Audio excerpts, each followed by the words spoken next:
Do you ever feel like you're being shaken down every single day? Here's the truth. It's not that you're cheap. You're just losing your mind over these nonsense fees. Let's get one thing straight right from the jump. This isn't about consumers being stingy, broke, or entitled. Most of us are smart enough to get it. Everything has a price tag. You want quality? You pay for it. That's totally normal. But what's burning us out isn't the paying part. It's the realization that we're being charged in ways we never actually agreed to. The frustration doesn't come from one massive bill slamming you in the face. No, it comes from death by 1,000 cuts. Those tiny, petty fees creeping in everywhere, constantly and relentlessly, until it becomes impossible to ignore. At some point, everyday life stopped feeling like a series of normal activities and started feeling like a long hallway full of toll booths. You're not doing anything extravagant. You're not asking for luxury. You're just trying to exist, move through the day, and handle basic tasks. But every few steps, there's another handout, another screen asking you to approve a fee, another reminder that nothing is simply allowed to happen anymore without payment. What makes this especially exhausting is that most of these charges didn't come with a conversation or a choice. They didn't arrive as a big announcement. They slipped in quietly, one by one, until people looked up one day and realized they were paying for things that used to be automatic, things that used to feel like part of the deal of living in a functioning society. Take something as simple as maintaining your car. For decades, getting air for your tires was just part of pulling into a gas station. It wasn't a service you thought about. It wasn't a transaction. It was just there, like a bathroom or a trash can. Now, that same act feels oddly humiliating. You pull up, find the machine, realize it's not free, dig for change or tap your card, and hope it actually works. Sometimes it does. Sometimes it doesn't. Either way, the message is clear. Even the most basic maintenance task now comes with a price tag. What really irritates people isn't the dollar or two. It's the principle. Air didn't suddenly become rare. Compressors didn't suddenly become impossible to maintain. What changed is that someone realized they could charge for something people were used to getting without thinking. And once people accepted that, the boundary shifted. That same boundary shift shows up in places that used to feel welcoming. Restaurants used to signal hospitality in small, quiet ways. A basket of bread on the table wasn't a profit center. It was a gesture. It said, "Relax, you're taken care of." Now, that same bread arrives with a new name and a line on the bill. Sometimes it's clearly stated, sometimes it's quietly added later, but either way, the feeling is different. It's no longer a welcome, it's an upsell. The food itself hasn't changed much, but the relationship has. What used to feel generous now feels calculated, and once people notice that shift, it's hard to unsee it. Entertainment followed a similar path. Buying something used to mean owning it, or at least accessing the full experience. When you bought a game, you didn't wonder which parts were missing or which features were locked behind a payment wall. You played, you explored, you earned what you unlocked. Now, the purchase price often feels like an entry fee. The real experience is sliced up into add-ons, upgrades, and shortcuts. Some of those purchases don't even add content, they just remove inconvenience. You're not paying for more fun, you're paying to avoid frustration that was deliberately built into the system. Over time, that changes how people feel about the entire experience. Instead of excitement, there's suspicion. Instead of immersion, there's an ongoing calculation about whether something is worth it or whether it's just another way to extract money after the fact. Social interaction hasn't been spared either. Dating apps took one of the most basic human curiosities and turned it into a subscription loop. The idea that someone likes you, that spark of interest, used to be free information. Now it's blurred, hidden, and dangled just out of reach. You're invited to pay not for connection, but for clarity. The emotional manipulation isn't subtle. Notifications are designed to create urgency, mystery, and fear of missing out. What people resent isn't paying for a service. It's the feeling of being toyed with. Curiosity becomes leverage. Hope becomes a revenue stream. And after enough experiences like that, people don't just get annoyed, they get guarded. Few places make this tension more obvious than hospitals. These are spaces associated with stress, fear, and vulnerability. Yet even here, the meter is running. Parking fees are framed as logistics, but they land emotionally as indifference. When someone is dealing with illness, injury, or loss, the last thing they want is another transaction to manage. The money itself might not break anyone, but the symbolism stings.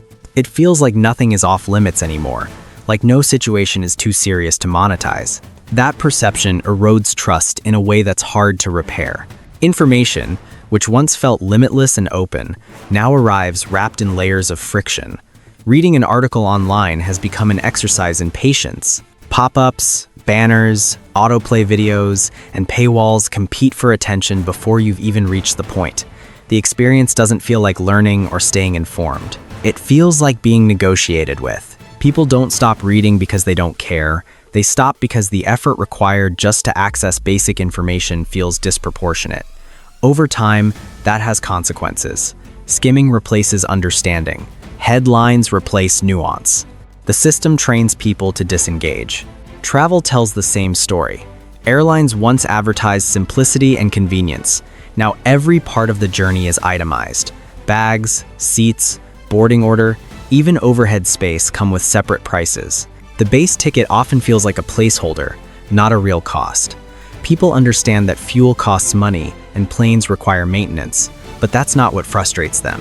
What frustrates them is the sense that the original agreement keeps shrinking. What was once included is now optional, and what's optional is increasingly necessary. The experience feels less like service and more like negotiation. Even access to personal finances isn't immune. ATMs were introduced as a convenience, a way to make money more accessible. Today, they often feel like toll booths on your own funds. Using the wrong machine, even accidentally, comes with a penalty. Banks explain this in terms of infrastructure and maintenance. But customers see something else, a system where efficiency benefits the institution while costs are passed back to the user. It's not the amount that angers people, it's the asymmetry. Then there are fees that exist almost purely in name: convenience fees, processing fees, delivery fees for digital files. These charges are especially aggravating because they don't correspond to effort.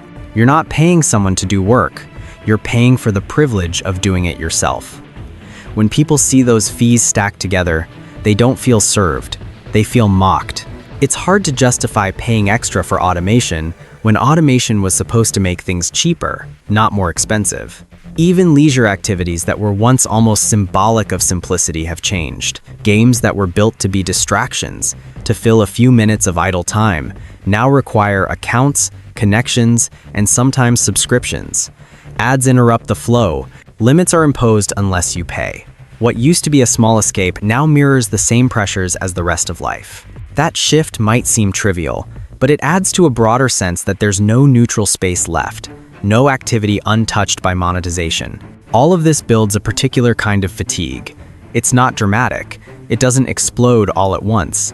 It settles in slowly, like background noise. People feel it when they hesitate before clicking, when they double-check fine print, when they instinctively assume there's a catch.